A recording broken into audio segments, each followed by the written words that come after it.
नमस्कार। आज हम लोगों को कुछ नया टॉपिक पढ़ना है जिसका नाम है कंपाउंड इंटरेस्ट। अब एक इसमें नाम रखा है इंटरेस्ट। वो क्या चीज़ होता है देख लो। जैसे कुछ रुपीज जो है हम किसी को देते हैं उधार, और वो जब वापस करता है, जैसे मान लो 600 हम उसको दिए, 2 महीने बाद हमको दिया वो 650 रुपीज। इसका मतलब जो हमने प्रिंसिपल दिया था, जो किसी को धन देते हैं या उससे उधार लेते हैं उसको बोलते हैं प्रिंसिपल। प्रिंसिपल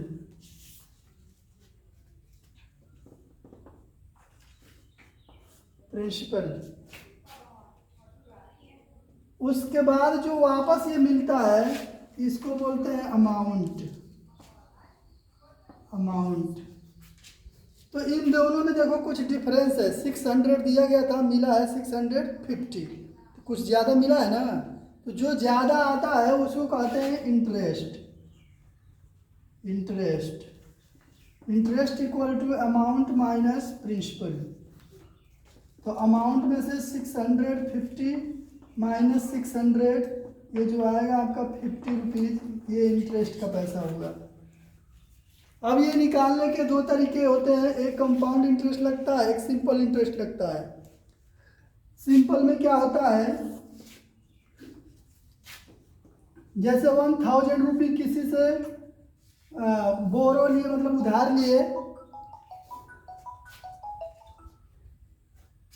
लिए, उसके बाद उसका रेट लगा रहता है। रेट किस रेट पर जो है हमने उसको लिया है, जैसे 10%, 2%, 5%, तो उसमें रहता है एक अर्ली होता है, ईयरली, एक 6 मंथली होता है, हाफ ईयरली जिसको कहते हैं 6 महीने पर लगता है। एक मंथली होता है, गांव में जो यूज किया जाता है ब्याज, वो जो है आपका मंथली यूज किया जाता है, जो सैकड़े के हिसाब, सैकड़े मतलब 100 रुपीज़ पर लगता है। जैसे उसमें रेट रहता है 100 रुपीज। हेलो, जैसे उसमें लेते हैं साहब 10 rupees per 100 rupees per month, जो गांव में इंटरेस्ट लगता है। 10 rupees per 100 rupees per month. इसका मतलब कि 100 रुपीज़ पर 10 रुपये इंटरेस्ट देना पड़ेगा हर महीने का। तो 1000 का हो जाएगा आपका 100 रुपीज़ हो जाएगा। अब 100 रुपीज़ 1000 का जो है हर महीने बढ़ता जाएगा। अगर 10 महीने हुआ तो 1000 वो खुद हो जाएगा। तो जो सिंपल इंटरेस्ट होता है वो केवल इंटरेस्ट ही बढ़ता जाता है, जो उसका प्रिंसिपल होता है वो सेम रहता है। लेकिन कंपाउंड में ऐसा नहीं होता है। कंपाउंड में जैसे वो आपका जो इंटरेस्ट है वो 100 रुपीज हुआ तो वो फिर प्रिंसिपल में ऐड हो जाता है। जैसे 1000 लिया है तो 1 महीने में उसका इंटरेस्ट होगा 10 रुपये, ठीक। तो 100 रुपीज़ का और 1000 का हो जाएगा 100 रुपीज़। तो जब 100 रुपये 1 महीने में हुआ तो अगले महीने में जो इंटरेस्ट हो जाएगा वो 1100 पर लगेगा 10%। फिर अगले महीने में उसमें और 100 प्लस हो जाएगा, ठीक। जो कंपाउंड इंटरेस्ट होता है, इंटरेस्ट का इंटरेस्ट लगता है।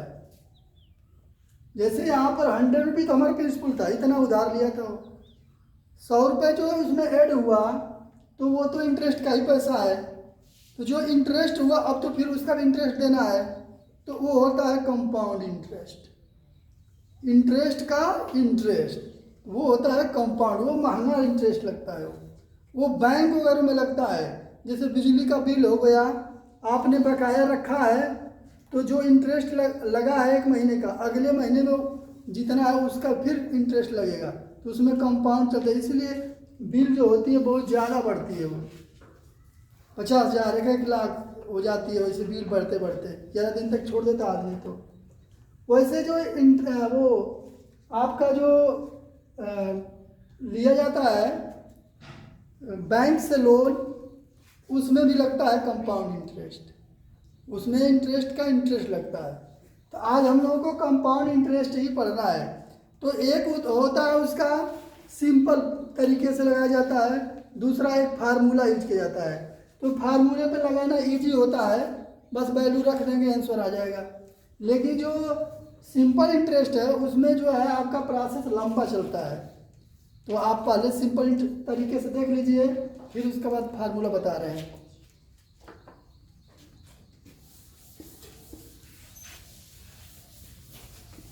पहले आप देख लो सिंपल इंटरेस्ट का फार्मूला क्या होता है। सिंपल इंटरेस्ट, सिंपल इंटरेस्ट इसको शॉर्ट में कहते हैं SI। SI इक्वल टू होता है principal into rate into time upon 100। ये फार्मूला आपको रख लेना, क्योंकि कंपाउंड में जब हम सिंपल तरीके से लगाएंगे तो इसी का यूज करेंगे। कंपाउंड में इसका फार्मूला चेंज हो जाएगा। अब यहाँ आपको निकालना है कंपाउंड इंटरेस्ट। एक एग्जांपल आपको बता रहा हूँ। Find the compound interest on 10,000 for 3 years. 10,000 इसका प्रिंसिपल है और इसका जो टाइम दिया है वो है 3 ईयर्स का।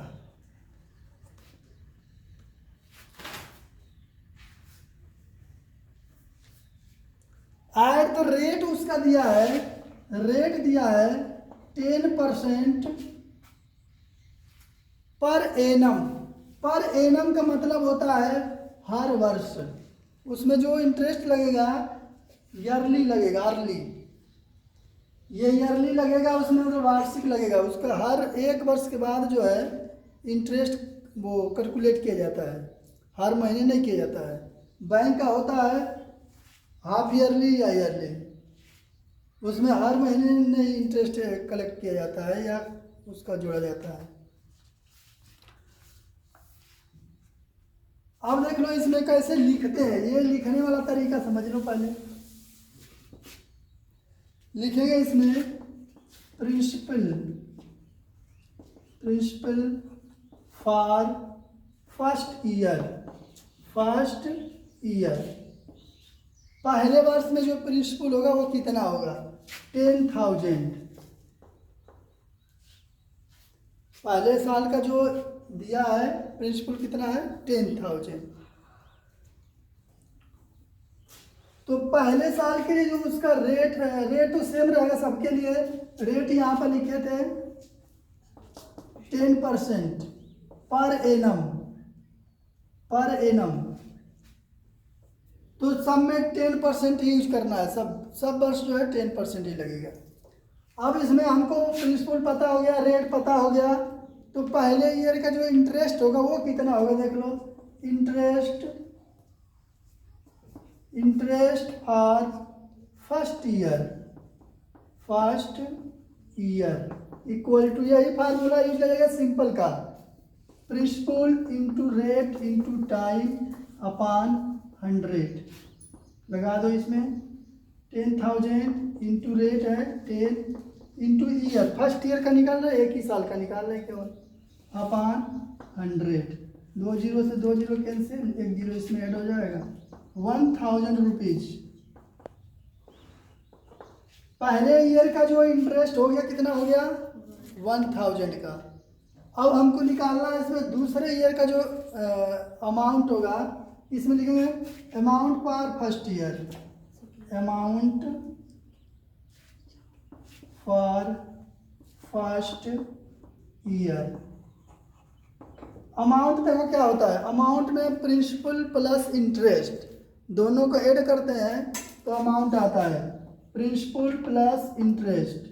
तो प्रिंसिपल इसका है 10,000 प्लस 1,000, ये हो जाएगा आपका 11,000। इतना रुपये हो गया फर्स्ट ईयर का अमाउंट।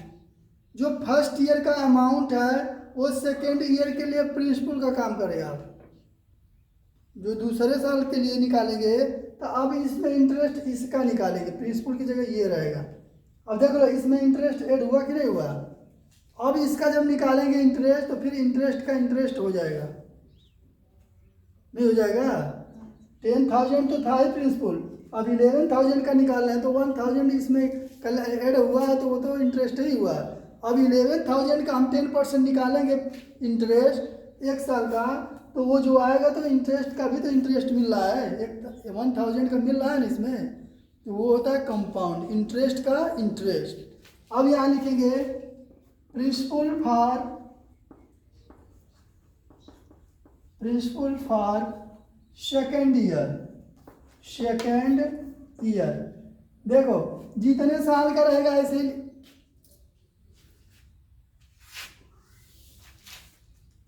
देख लो आगे, इसमें जितने साल का हमको निकालना है उस हिसाब से लिखते जाएंगे। प्रिंसिपल फॉर सेकेंड ईयर ये हो जाएगा आपका 11,000। फिर इसका लिखेंगे interest for second year equal to 11,000 into rate वही रहेगा, टाइम एक साल का ही है अपॉन 100। ये 2 जीरो कट जाएगा, आपका आ जाएगा 1,100 रुपीज। ये आ गया सेकेंड ईयर का। अब उसके लिए लिखेंगे अमाउंट फॉर सेकेंड ईयर।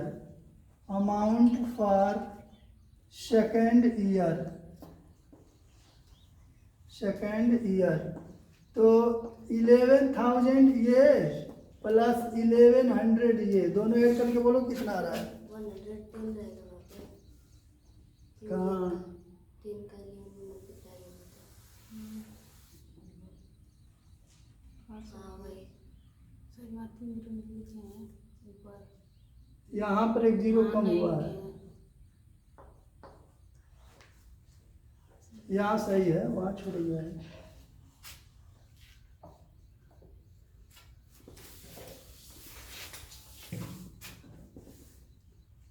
अब देख लो इसको ऐड कर लो 11,000 1,000, ये हो जाएगा आपका 12,100 rupees.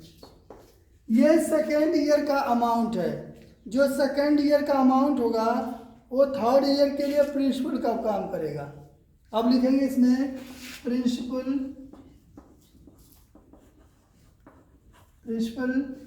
For third year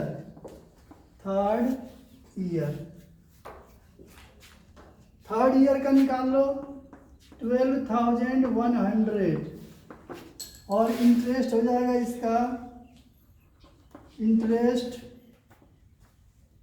for third year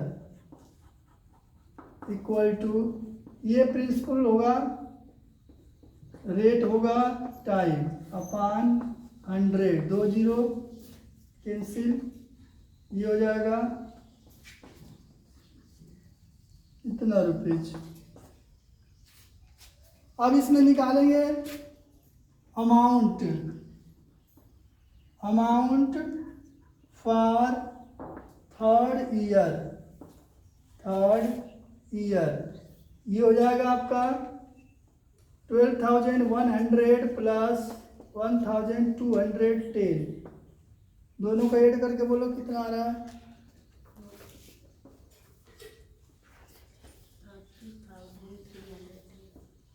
310। ये इसका हो गया थर्ड ईयर का अमाउंट। तो जो थर्ड ईयर का अमाउंट है टोटल इतना है, अगर दूसरे को हमको पे करना है तो इतना पे करेंगे। लिए कितना थे 10,000, तो इस तरह कितना हम पे कर रहे हैं वो पता करना है। वही जो इस तरह पे करेंगे वो कंपाउंड इंटरेस्ट होगा। अब यहाँ से निकालेंगे हम लोग कंपाउंड इंटरेस्ट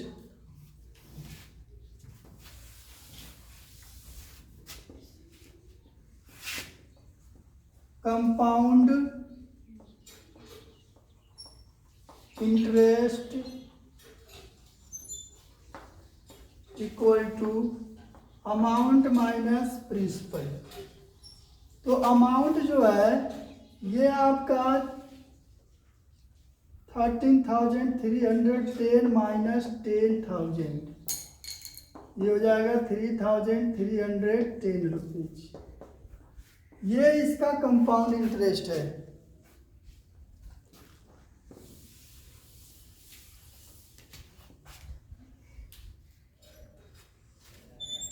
अब इसको आपको आंसर लिखना होगा नीचे, तो लिखेंगे hence the compound interest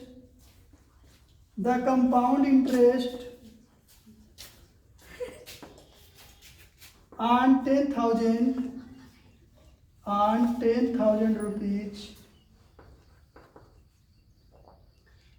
for 3 years is 3,310 rupees. ये आंसर लिख लेंगे लास्ट में।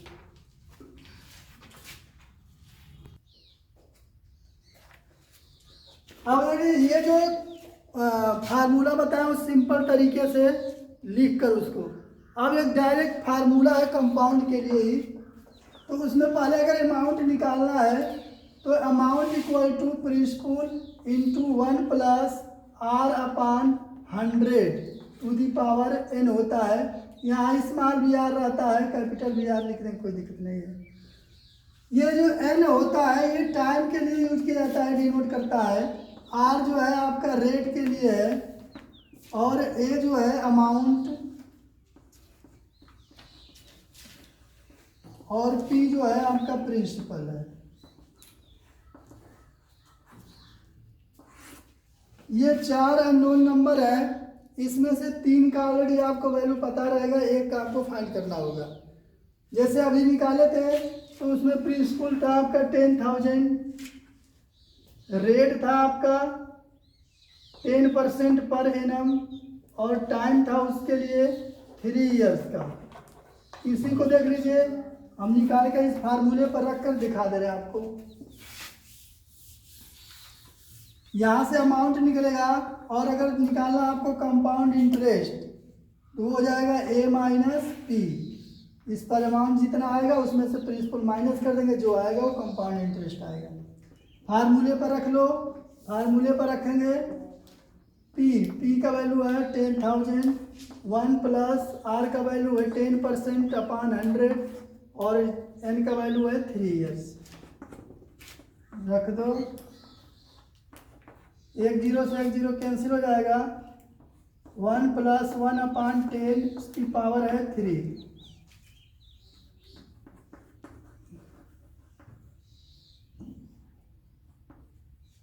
टेन 1 जा 10 और 1 11 अपान 10 उसकी पावर 3 है। हम यहाँ कर लो इसको सॉल्व, 11 इंटू 11 नीचे हो जाएगा 10 इंटू 10।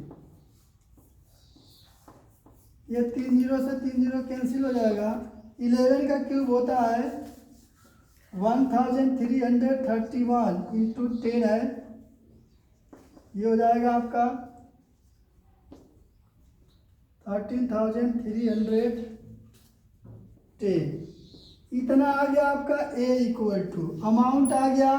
अब आपको चाहिए कंपाउंड इंटरेस्ट, तो ए माइनस पी निकाल लीजिए, माइनस 10,000, 3,310 रुपीज।